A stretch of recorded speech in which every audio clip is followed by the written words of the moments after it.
مرزا محمد ابراہیم bag صاحب سیداواسی تحریر فرماتے تھے کہ جوار لکھنؤ میں ایک معمر اور نہایت ہی بزرگ درویش تھے جن کو شغل آئینہ میں ایسی مہارت تھی کہ ان کی توجہ کا ہر شخص پر پورا اثر ہوتا تھا اور مجھے ان کی خدمت میں بہت نیاز حاصل تھا، مگر اتفاق سے ایک محفل سما میں انہی بزرگ کے اس فیض سے روگردانی کرنا پڑی اور میری یہ سواد بھی ان کو ناگوار خاطر بھی ہوئی۔ چند روز کے بعد جب وہی بزرگ دیوا شریف میں تشریف لائے، مجھے ان کو دیکھ کر خوف ہوا کہ حضور انور سے یہ میری اس روگردانی کی شکایت کریں گے تو ضرور میں معقوب ہو جاؤں گا، اس لیے مناسب یہ ہے کہ پہلے ہی اس واقعے کو عرض کر دیا جائے۔ چنانچہ میں اسی وقت حضور کی خدمت میں حاضر ہوا اور میں نے وہ واقعہ پورا عرض کر دیا۔ ہنوز میں خدمت عالی میں حاضر تھا، وہ بزرگ بھی آئے۔ حضور انور نے ان سے معانقہ کیا اور مسکرا کر فرمایا کہ تمہاری توجہ کی بہت شہرت ہے، ہم پر بھی ڈالو۔ وہ بزرگ قدم بوس ہوئے اور عرض کیا کہ میری کیا مجال جو آپ پر توجہ ڈالو۔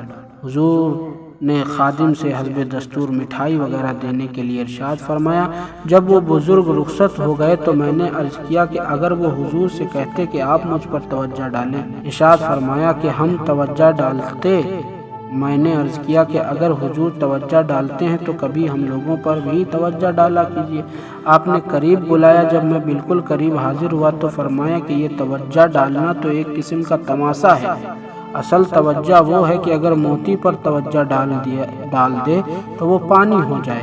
اتفاق سے حضور کے اس ارشاد کا مطلب میری سمجھ میں نہ آیا۔ میں نے عرض کیا کہ اگر پتھر پر توجہ ڈالی جائے تو کیا ہو؟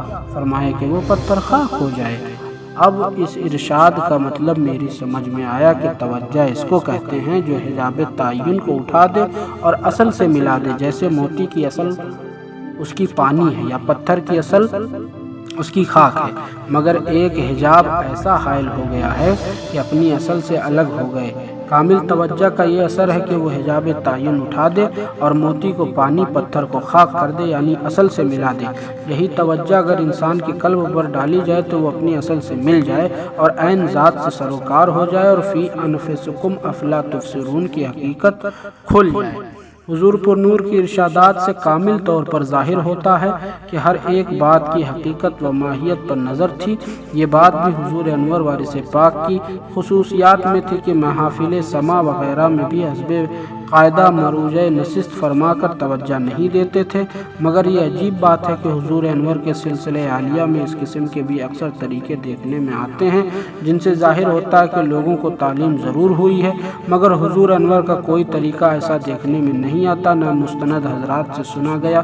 شاید اس کا یہ سبب ہو کہ حضور پر نور کی اخفا بہت مد نظر تھا اور ایسے افعال سے جن سے کسی قسم کا اظہار ہو سخت تنفر تھا، اور یہی وجہ معلوم ہوتی ہے کہ حضور انور نے اعلانیہ کبھی اس انداز سے توجہ نہیں ڈالی جس پر توجہ کا اطلاق ہو سکے، بلکہ جن لوگوں نے ایسا کیا وہ مورد عتاب ہوئے، اور حضور انور سرکار وارث پاک علی اللہ و مقامہ نے ان کے اس فعل کی گرفت فرمائی۔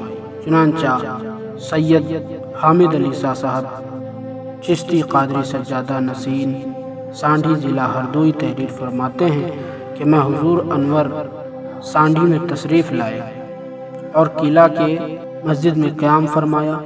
مسجد کے قریب ایک اور بھی مسجد ہے جو خطیبوں والی مسجد کے نام سے مشہور ہے۔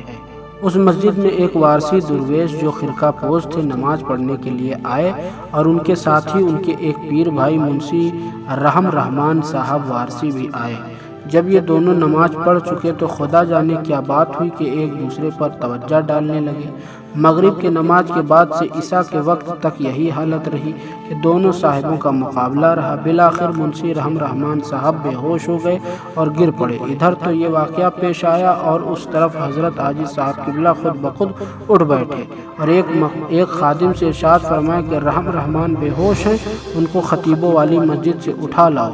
خرقہ پوش صاحب کی نسبت فرمایا کہ اس سے کہنا کہ تو بالکل کم ظرف ہے، ضبط نہیں کر سکتا، دوسروں پر اثر ڈال کر اپنے کمال کو نمایاں کرنا چاہتا ہے، اپنا نقصان اپنے ہاتھوں سے کرتا ہے، میں تجھ کو چھپاتا ہوں تو ظاہر ہوتا ہے، بہت کچھ ارشاد فرمایا۔ جب یہ دونوں بارگاہ عالی میں حاضر کیے گئے تو منشی رحمان صاحب پر پانی وغیرہ چھڑکا گیا، وہ اپنے ہوش میں آ گئے اور خرقہ پوش صاحب پر آپ نے اظہار ناراضی فرمایا۔ اس وقت تمام حاضرین دہشت زدہ تھے، انہوں نے قدموں پر گر کر منت وزاری سے معافی کی درخواست کی، چنانچہ فوراً ہی قصور بھی معاف ہو گیا۔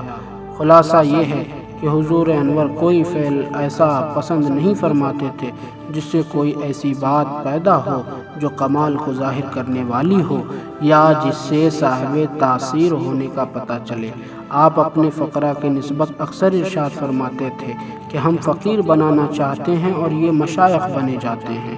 حضور پر نور کا مسلک محویت و از خود رفتگی پر مبنی تھا اور یہی حقیقی تعلیم تھی، اور حضور انور کے مریدین میں شوز و غداز اور جوش و رقت لازمی ہے، مگر اکثر بزرگ صاحب کیف و حال بھی ہیں، اور یہ عجیب بات ہے کہ حضور پر نور کے سلسلے عالیہ میں ایسے افراد کی بھی کمی نہیں ہے جو غلبہ شریعت کے باعث قطعی طور پر محافل سما سے دلچسپی نہیں رکھتے، اور ان کے مشاغل بھی اسی مذاق کے لحاظ سے ہے، مگر جذبات محبت میں وہ بھی ان ارباب ذوق و شوق سے پیچھے نہیں ہیں جو ایسی محافلوں کے دلدادے ہیں۔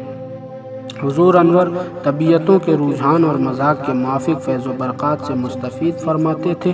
البتہ بعض افراد جو معترض بن کر حضور کی خدمت میں آتے تھے، ان کا یہ دعویٰ ہوتا تھا کہ کیف و حال کوئی چیز نہیں ہے، ان کو آپ جواب میں ضرور صاحب حال بنا دیتے تھے، کیونکہ یہ بات حضور انور کی خصوصیات میں تھی کہ جواب نہیں دیتے تھے، مشاہدہ کرا دیتے تھے۔ سبحان اللہ۔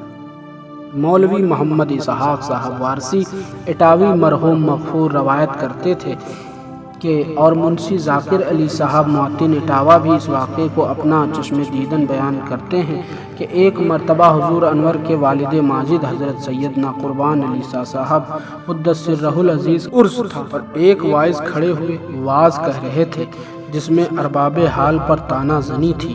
سامعین میں سے کسی نے کہا کہ ہم سے کیا کہتے ہو، ان سے کیوں نہیں کہتے ہو جو ان اسباب کا سبب ہے؟ اس پر جناب واعظ کو طیش آ گیا اور وہ غصے میں بھرے ہوئے سیدھے بارگاہ وارثی میں چلے گئے۔ وہاں کسی کی ہمت تھی جو بغیر مرضی مبارک لب ہلا سکے؟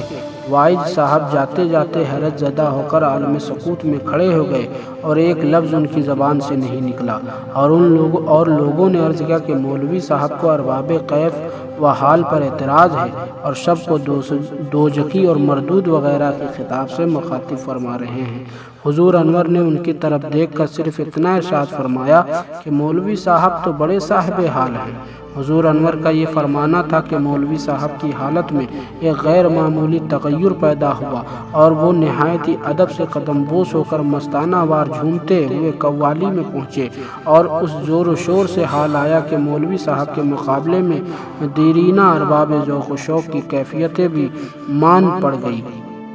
واز و پند سب بھول گئے، ماہی بے آب کی طرح سڑک پر تڑپتے پھرتے تھے۔